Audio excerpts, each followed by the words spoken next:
Tonight, an all-female crew make history at the St. John's Regional Fire Department. That story, and welders, we'll have marine support vessels, we've got a variety of different tow vessels and things like that. It's quite a heavy lift for a lot of people. From a dockyard in Texas to the shores of Trinity Bay, an epic journey is underway for a crucial piece of the West White Rose. Well, if it's killing fish, what's it doing to the people that's living here?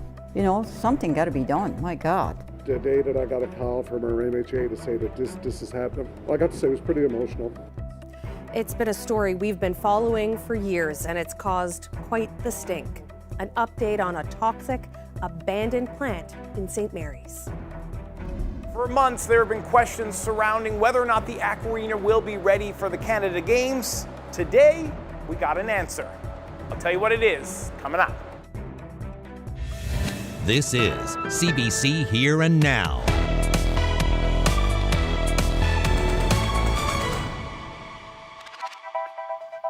Good evening and welcome to Here and Now. I'm Heather Gillis. Our top story tonight. A plan to expand the White Rose oil field in the province's offshore has entered a new phase.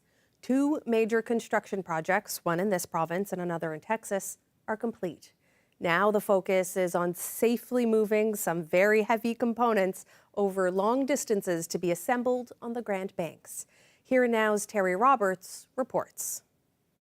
It's 23,000 tons of steel and oil-producing technology. This is the topsides facility for the West White Rose Extension Project in offshore Newfoundland. It's seen here in late May being moved onto a heavy lift vessel, towering high above its transport ship. Even the move is a feat of engineering and physics. The structure left the port of Ingleside last week and is now making a 5,500-kilometer journey to Bull Arm, Trinity Bay, with an expected arrival of June 17th.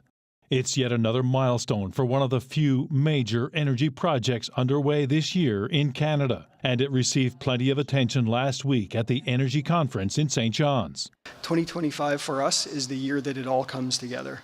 The White Rose oil field is located on the Grand Banks, about 350 kilometers offshore. Cenovus Energy is the majority owner and operator. It's one of 4 legacy fields in the Jeanne d'Arc Basin, and it's been producing oil for 2 decades, using a floating production, storage, and offloading vessel called Sea Rose. Cenovus wants to extend the life of the field by 14 years, and it's investing billions to make it happen. The Sea Rose has undergone a major refit, and this new fixed wellhead platform will soon be integrated into the operation. The concrete base for the platform was floated out of Argentia in May after years of construction, with a workforce that peaked at more than 2,000. The CGS, as it's called, is now being weighed down with ballast at its anchorage and will be floated to the oil field later this month. Once the topsides arrive, it will be transferred to another ship, the Pioneering Spirit. The Spirit will gently position the topsides onto the concrete base later this year. Oil production is expected to begin in the first half of 2026, with daily production eventually reaching 80,000 barrels. It's a very complex process to get it all in place safely, and we're working really closely with the local communities to just make sure that everything that we do is choreographed correctly and safely executed. This project will create about 250 new platform jobs. Terry Roberts, CBC News, St. John's. And police continue to investigate the cause of last month's wildfire in Adams Cove. They're also investigating a separate fire in the area that happened just last week. Those fires in Adams Cove led to a state of emergency and the destruction of multiple properties. The RCMP say another fire was reported on Friday. It was extinguished without significant damage. Police say there's no evidence to suggest that any of the fires were set intentionally, but officers are investigating. Anyone with information is asked to contact police in Harbour Grace. And a long-abandoned and smelly fish sauce plant in St. Mary's might soon be a thing of the past. It's an emotional moment for the mayor. Here and Now's Elizabeth Whitten brings us this update. For years, St. Mary's residents have been voicing concerns about a rancid smell in the air. The source? The long-abandoned Atlantic seafood sauce plant that sits on the edge of town. It hasn't operated in 2 decades, and vats of sauce were left inside the building to rot. Mayor Steve Ryan hopes the smell will soon be a thing of the past. That's because the provincial government has funding in this year's budget to clean the site. Many people in the town never thought a cleanup would happen, including Ryan. Times I didn't think it was going to happen. I said, I'm giving this up. And the day that I got a call from our MHA to say that this is happening was in the budget, I got to say it was pretty emotional. In 2023, CBC Investigates uncovered an Environmental Canada report from 2016. The report included testing results on effluent from the abandoned facility. It found the effluent killed fish within 15 minutes and was described as acutely lethal to fish. MHA Sherry Gambin-Walsh says cleaning up the site is a precautionary measure. Building is getting old, and I don't think it can safely contain the material much longer, so we really do need to remove it. She says the town now owns the plant, which also helped move the process along. Elizabeth Witten, CBC News, St. John's. People on the west coast of the island now have a new option to fly to Toronto. Porter Airlines is announcing a new direct flight between the Deer Lake Regional Airport and Toronto's Pearson Airport. The round-trip service will run 3 times a week, Tuesday, Thursday, and Saturday, beginning today. Flights from Deer Lake will take off at 7 o'clock in the evening on each of those days, while the flights will depart Toronto at 1:55 in the afternoon. Porter says the seasonal route will end on September 14th.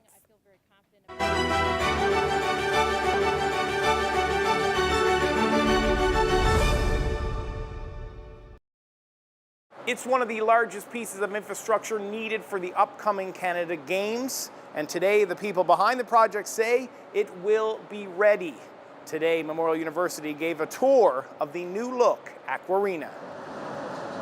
I know there's been a lot of rumors around the facility and whether or not it'll be ready. So I hope you can all see today and share in our excitement that it will 100% be ready for the Games. And we're very excited to host the athletes and all the visitors that are coming with the Canada Games. Here on the left, you will see, as part of the new addition, we have new male and female washrooms, as well as a fully accessible family change room with a gender-inclusive washroom, and there's accessible stalls in that family change room as well. So a great addition to the pool deck to have these new amenities that weren't existing before. Our new permanent spectator seating, which will be able to seat approximately 180 spectators. You will also see our new ventilation system. So all the ductwork you see above us is new and is also part of a new system which added dehumidification to the facility, which will make it much more comfortable for users. The dehumidification system also recycles the waste heat and can be used to heat the building and the pool water, so also energy efficient. You will also see that we have new diving platforms specific to the Games, as well as new 1 meter and 3 meter springboards. The new time clock is yet to be installed, but will go just to the left of those diving platforms. I think there's a lot of uncertainty around pools in general. As you've seen from pools around this province, they're not easy to do. And so I think there was definitely risk to this project. It had a very tight timeline. It had a no-fail finish date. And I can understand why people were hesitant in believing that it could be done. But like I said, it was managed very tightly to get to where we are right now. It will help us immensely with high-performance sport, which is what the Canada Games is all about. So high-performance sport is going to see a huge boost here. But on the recreational side, which is the other piece that we have to look at, that we service the community, we service the students, and so forth, all of those things are going to be enhanced, which is a tremendous opportunity. There is some additional work that's going to have to happen besides the water slide. There's some other things that have to happen, but sometime later in the fall, we're hoping that we're going to be able to get the building open and ready and used for the public. It's been in use for almost a year, but the soccer and track field facility in Gander officially opened today. It's a joint project between the town, the provincial and federal government, costing about $6.7 million. Today's opening ceremony coincided with Sports Day at Gander Elementary. CBC's Troy Turner was there. This project represents a pivotal step in solidifying Gander's role as a hub for economic, social, and cultural growth in our province. To all the students we see here today from Gander Elementary, you represent the people that we actually build these places for. It's a really good place. It's big. It's really big, and it's good for all different sports. A lot of people can have fun here, and they can play whatever they want, basically. They have all sorts of nets here, so you can play soccer, any different game, really. I love it. It's nice. I like the turf because it's comfortable and good to play on. It makes it more enjoyable for people. Sport is a way of getting together. It's a way of doing things together and achieving things together, whatever your abilities. And it's a kind of glue that holds you folk together. You make friends playing sport, whether it's soccer or, as I used to call it, football, or whether it's basketball or volleyball or whatever it is. And those friends you'll still have when you're in your 30s, 40s and beyond. I've been down here last week and the week after and 2 weeks after that. So yeah, I come here often. I usually play soccer, and my dad comes here and helps me train. It's very soft. It's very durable, I think. So it would be very good to come here more than just once. I think it's really cool because we can come down here whenever we want. It's really fun, and people do soccer here. It's really good thing to have here. I come usually every weekend, and yeah, because I just bike down here, and I also come last year for my brother's soccer. This investment also aligns with our government's continued investment in the province's sport and recreation infrastructure as we work towards meeting the goal of becoming the healthiest province by 2031. Oh, I think it's a great place so you can just run around and play.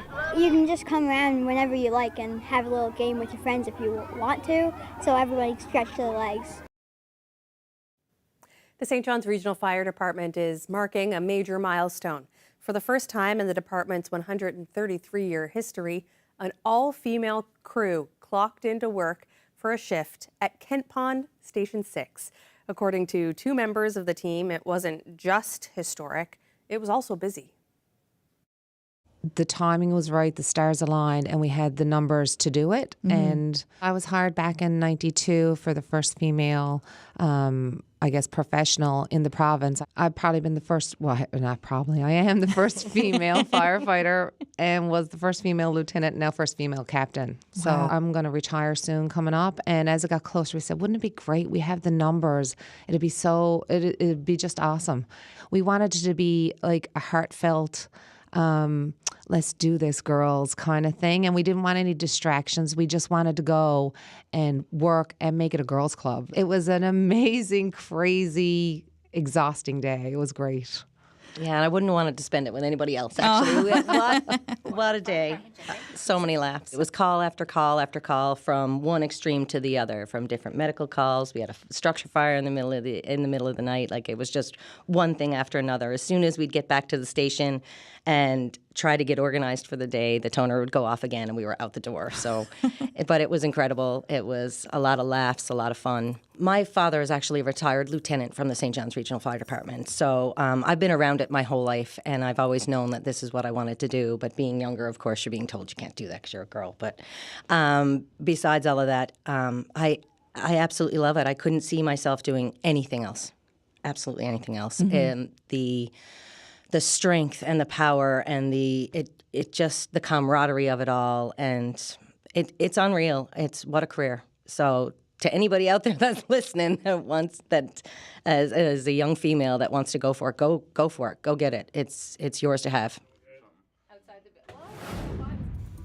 Well, temperatures today back up above where we should be sitting this time of year for most. Certainly for the east through central and the west coast. Coastal areas still seeing temperatures in the teens, though.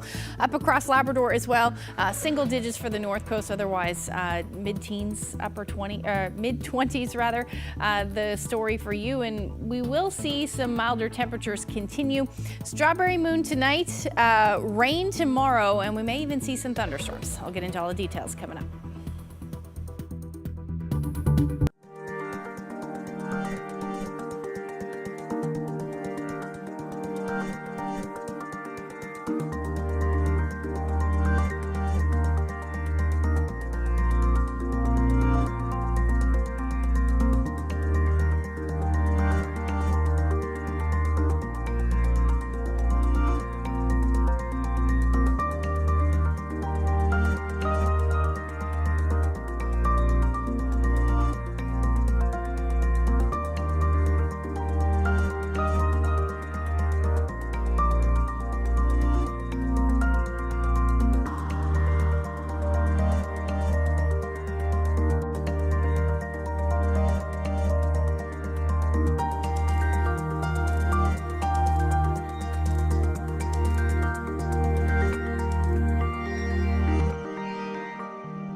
It is time for the weather. Carl is out and about. Yes, there are a lot of folks here in the Avalon Mall cinemas playing chess. How do you do, sir?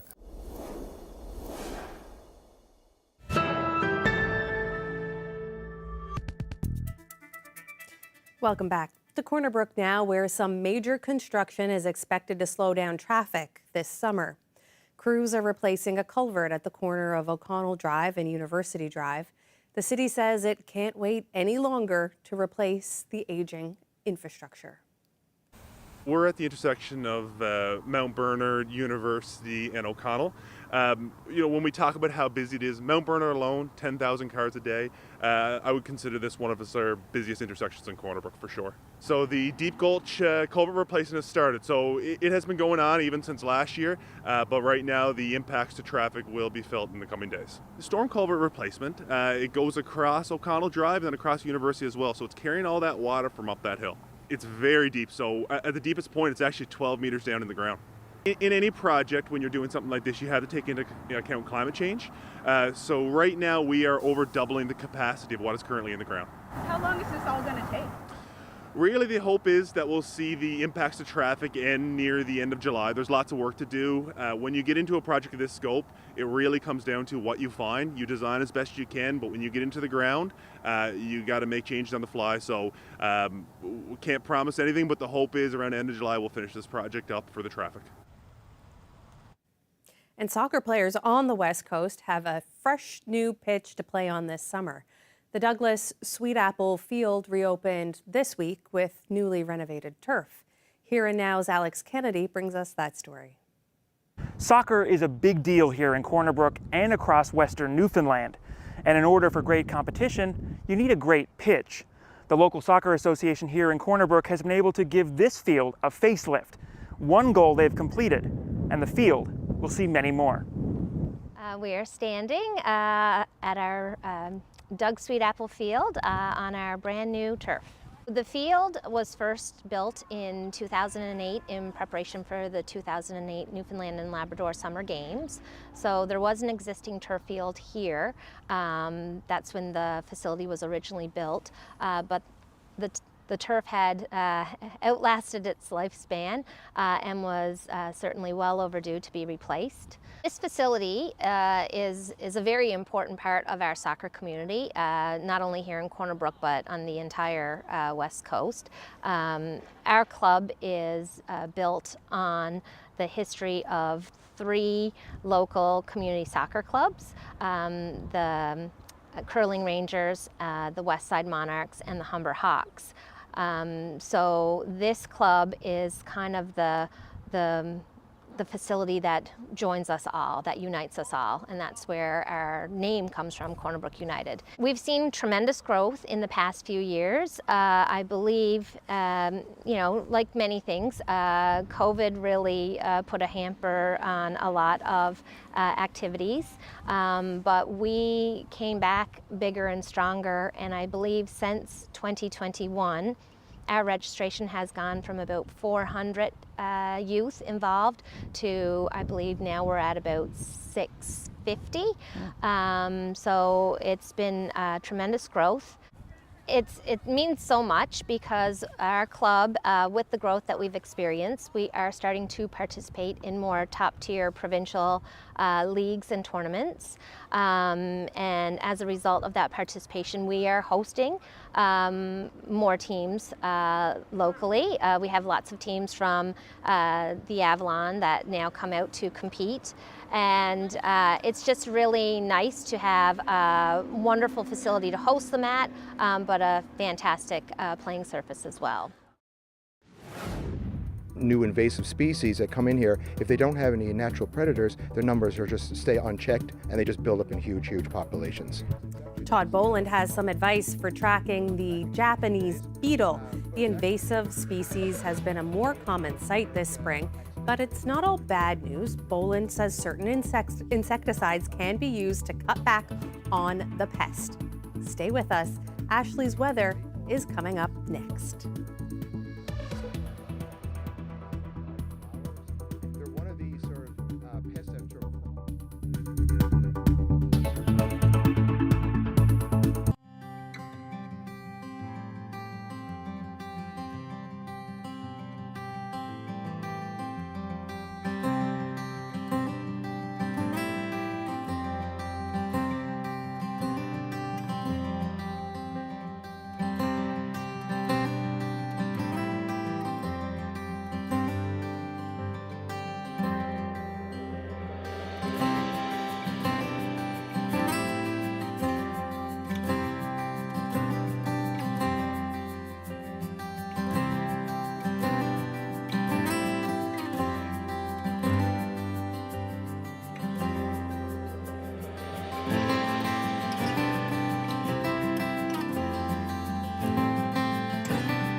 Welcome back to Here and Now. Ashley is here with your weather, and I know the sun is not down yet, but I see a moon behind you. What can you tell me about that? Yeah, so June's moon is known as the strawberry moon, and you actually saw what looked like a full moon yesterday, and that's because this moon in particular is very low on the horizon this year, and this actually won't happen again until 2043.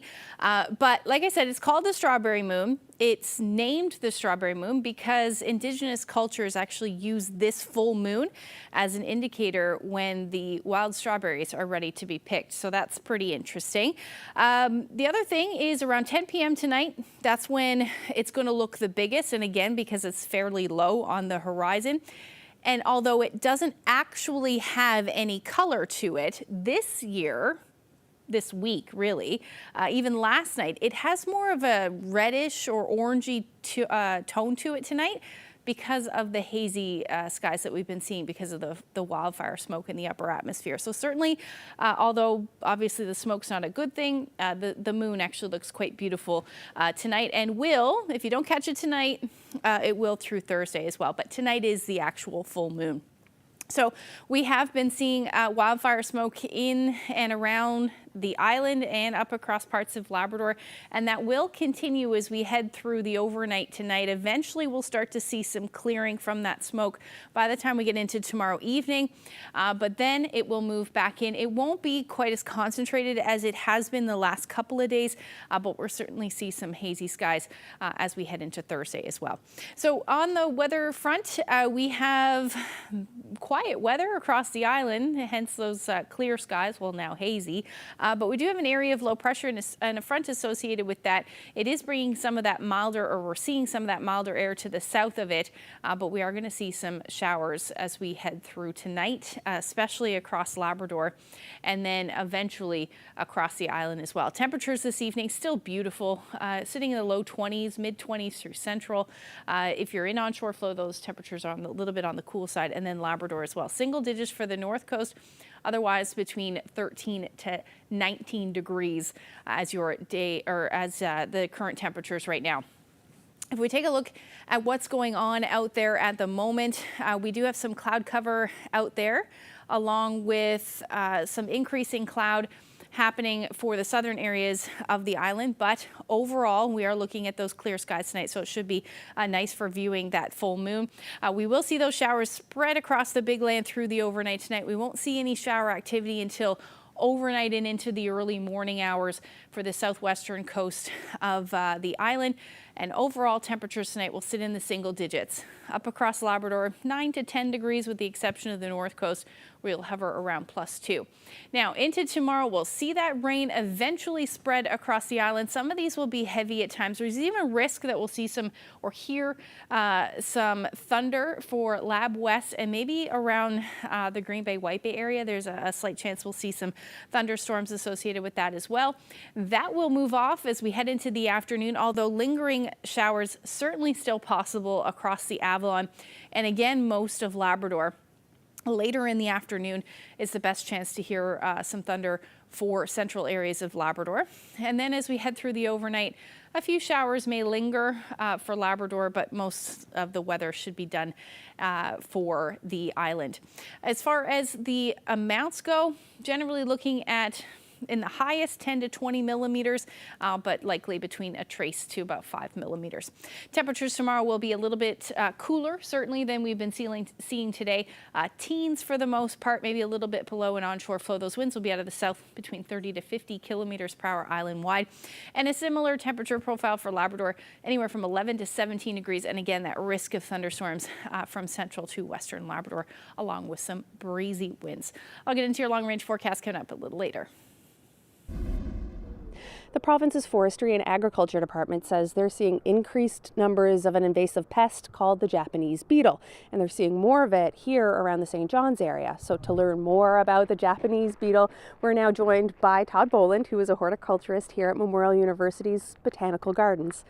Todd, thanks so much for joining us. No problem, Heather. My pleasure. So first, what can you tell us about the Japanese beetle? So the Japanese beetle is not a particularly large beetle. It's probably about a centimeter in length. It's actually a type of scarab beetle, if people are familiar with those from back in Egyptian days. But it's actually native to Japan. It made it to North America accidentally about 100 years ago.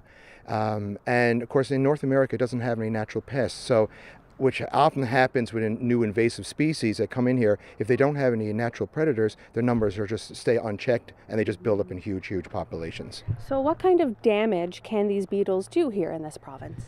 Well, the problem with the Japanese beetle is that they're not discriminatory at all about what they eat. They'll eat upwards of 300 different types of plants. That includes trees, maples, lindens, common plants here in St. John's. They'll eat a lot of our garden flowers, and they eat a lot of garden vegetables, things like carrots and potatoes as well. So they're one of these sort of pests that sort of cross the gambit as far as the damage they can do within our gardens. How do you feel to hear that they may have spent the winter here in Newfoundland and Labrador? So they've been monitoring them now probably for the last several years. They knew they were in Nova Scotia, so they were pretty close to us.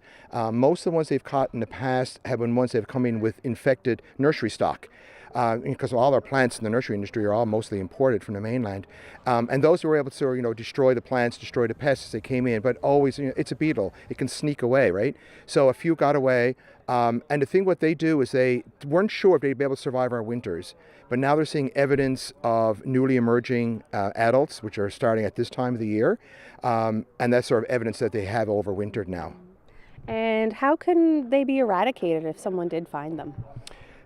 People will use insecticidal soaps on them. That has limited effect. The thing is that these beetles feed in colonies, right? So once one starts to feed, and they skeletonize the leaves, so you just see the leaves just sort of being stripped. And once one gets into an area and starts feeding, it emits a pheromone that attracts more. So you end up getting large concentrations of them.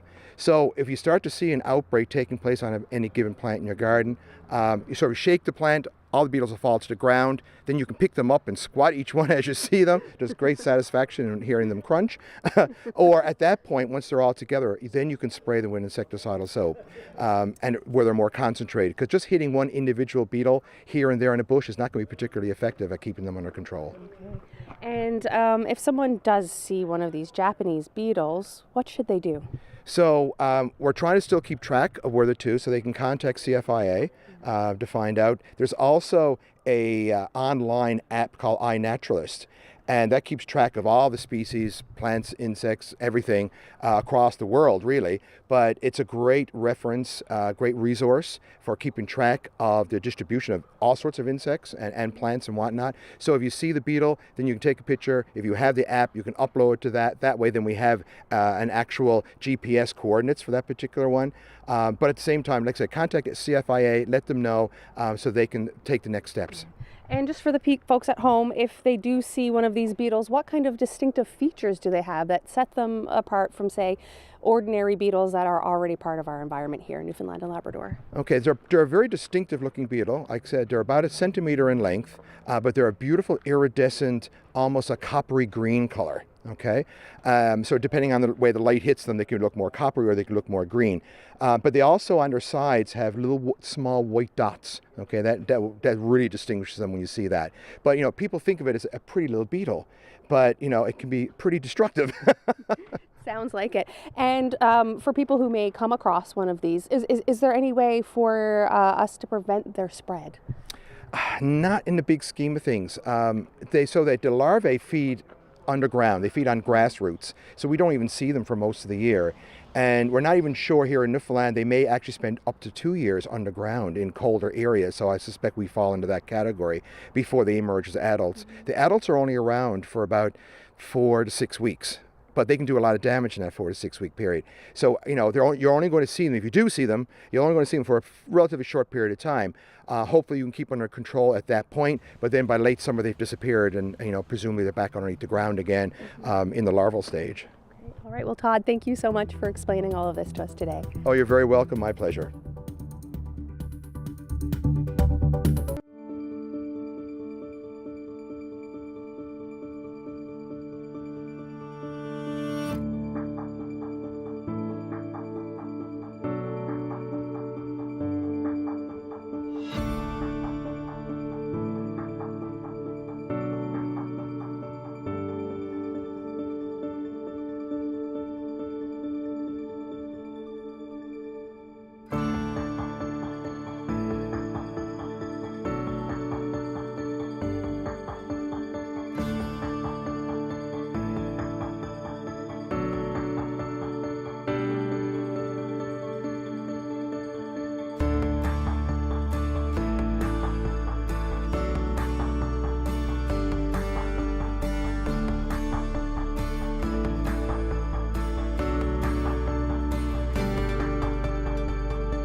Welcome back. Students from St. Peter's Academy in Benwell's Cove hosted a group of students from Lake Melville in school last week. The two schools came together to create a song that uses both Inuit and Mi'kmaq drums. The CBC's Amy Fian has more. We're going to step forward. Standing in this room are a group of students from two different schools.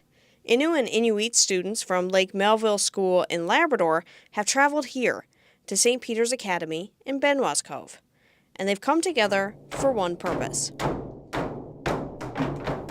to make music. We're drumming with the Mi'kmaq drummers, and we're collabing. We're making a song. We're going to perform it after recess. Over the last 2 days, these students have had the chance to learn about each other's different drumming styles, and they've combined them to make their own original song. This is a very unique opportunity to meet students and teachers from Labrador and see their way of drumming and their drum dancing. Is absolutely beautiful to see it in person. The students have built connections with one another and learned about what makes them different in the process. So their drum, it's smaller, and they don't use it like we move the drum to the stick and like move our body with it, but theirs is different. The students are taking their performance to the gym, where they'll show it with the entire school. This has been a project that focuses on connection, so they've chosen a title for their song that shows just that. It's called Unity. I like the words a lot, and I just like the whole song in general. It's a really cool song. Blending Inuit and Mi'kmaq drumming styles makes this experience one of a kind, and is why those involved say it's been special for them and the students. It's just really heartwarming to be a part of this. It's beautiful, and I feel like the kids are representing what our culture stands for and showing so much love and respect to one another. Amy Fian, CBC News, Corner Brook. A report from the Canadian Chamber of Commerce has found that just 1 in 5 board seats are held by women. CBC's The Signal spoke with some local women changemakers about the challenge they face in the boardroom and also some of the positive changes that they're witnessing. You can't run the diversity race without men being at the table. It just doesn't work, right? And, everyone has a contribution to make. But I mean, progress feels slow depending on the circle that you're in and how well. I mean, we've done well, right? So it feels great that we're there. But, if you're not lifting up the people behind you, then what are you doing? And I think that's part of probably, I assume that's why we're all here today, why we want to talk about this, because we want to put the rope back down and pull other people up and bring them with you. And that's not just about mentoring or being allies. That's about active sponsorship. The first significant board that I got on was because, honestly, a professional colleague / friend recommended me for it. She made a call, in the middle of the night, whatever it was, and said, hey, here's a name. And suddenly I was on a great board and had a great experience. So, that's what we should all be doing, is lifting people up as we go. But it's slow, Adam. And I think one person at a time, one right, organization at a time. Yeah. And having the influence and spreading the word like we're all doing today. I'm not a big fan, although I know some countries have been very successful around setting thresholds and targets. And that you certainly see that in a lot of publicly traded companies, and in some countries it's been successful. I think you see a lot of backlash to that, because people assume then that people are getting that on that board or that spot and they're not qualified. I like to tell people I know tons of qualified people from tons of equity deserving groups. We just have to make space for them and get them to the table.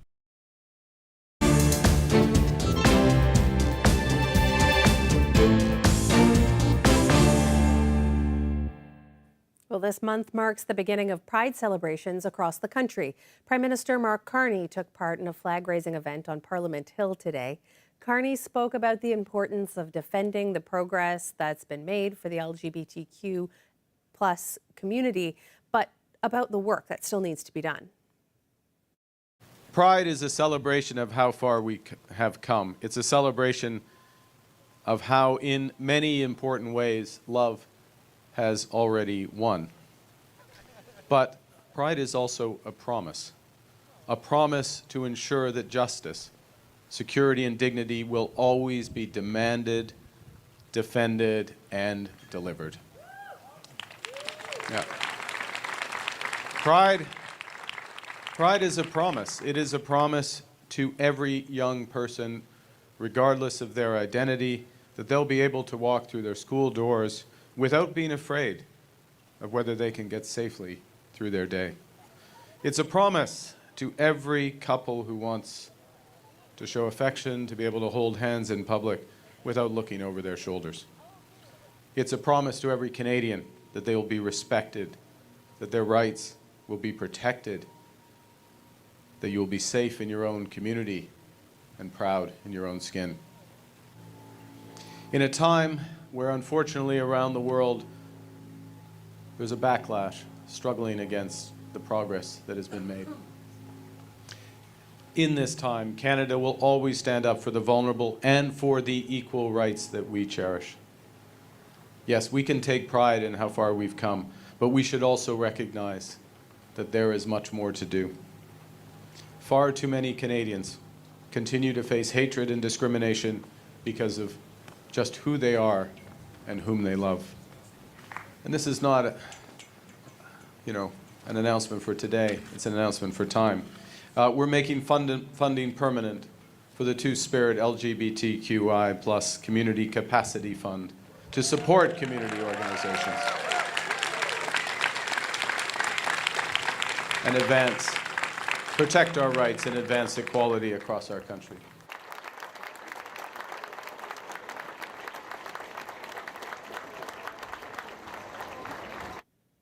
Canada's Competition Bureau is suing DoorDash, alleging that it charges customers more than what it promises in ads. The CBC's Nisha Patel looks at what the suit might mean for other companies. Canadians can use DoorDash to order just about anything online and have it delivered, but some customers say it's tough to keep track of the fees. They have that BC regular fee or whatever, it is 99 cents, and they just keep adding those, and the service is not that good.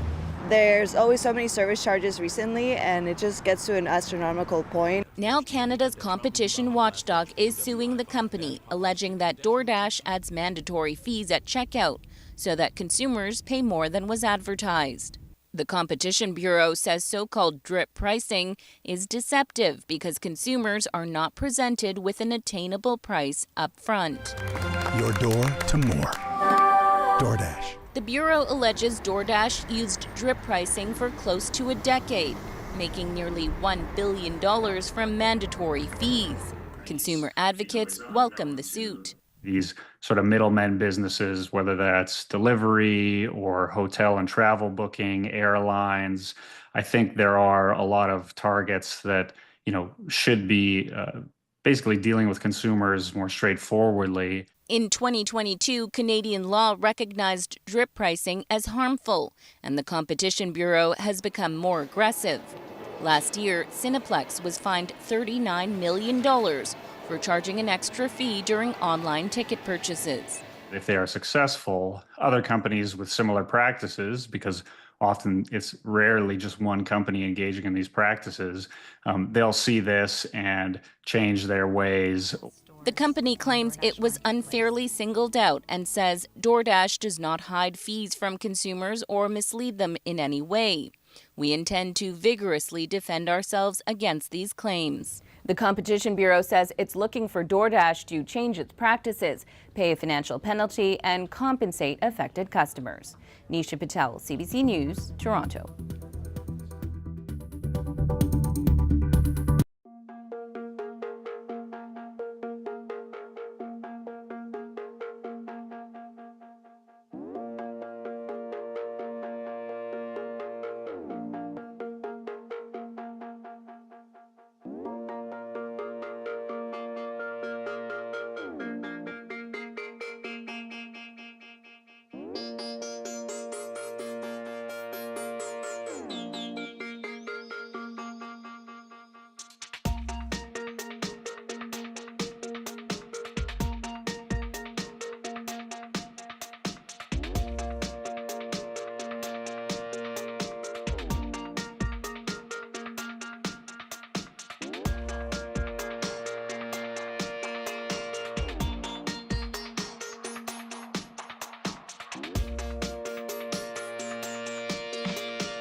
Welcome back. Earlier in the show, we were talking about Japanese beetles being found in St. John's, and that had us thinking about other bugs that have invaded the province in years past. Back in July 2002, the CBC's Todd O'Brien learned about the inchworm, which was taking over St. John's neighborhoods.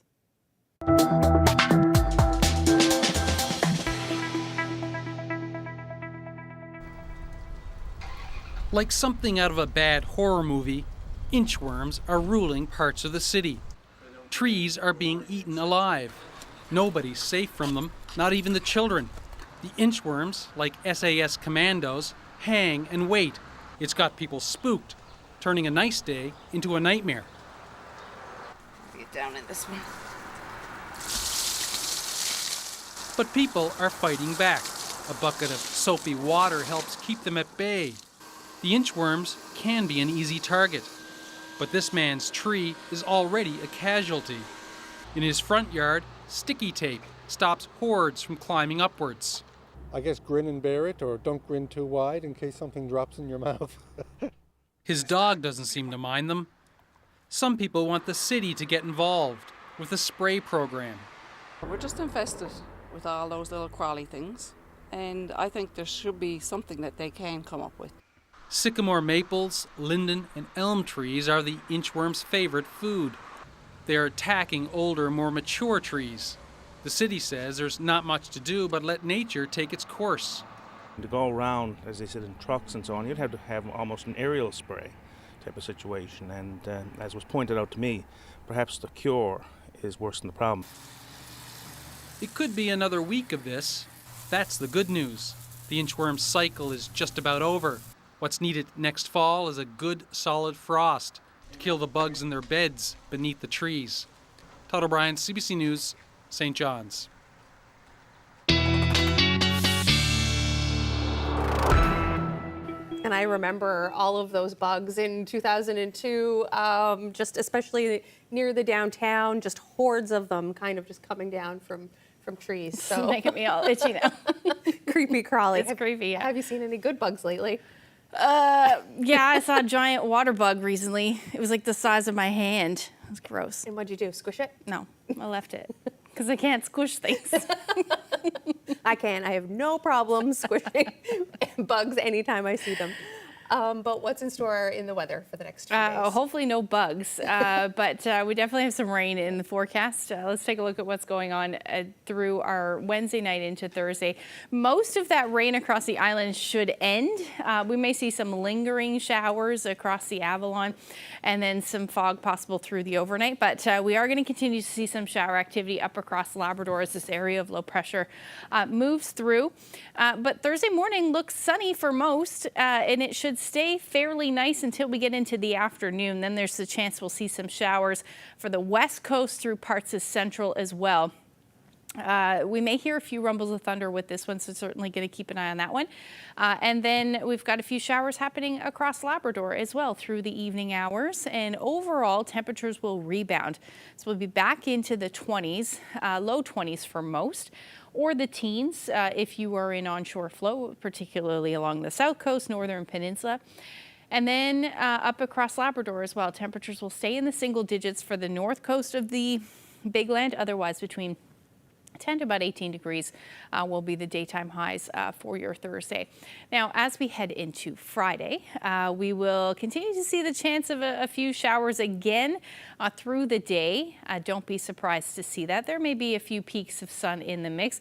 The best chance of showers for the east will be in the evening hours on Friday. We actually should likely start a little bit sunny for the first part of the day.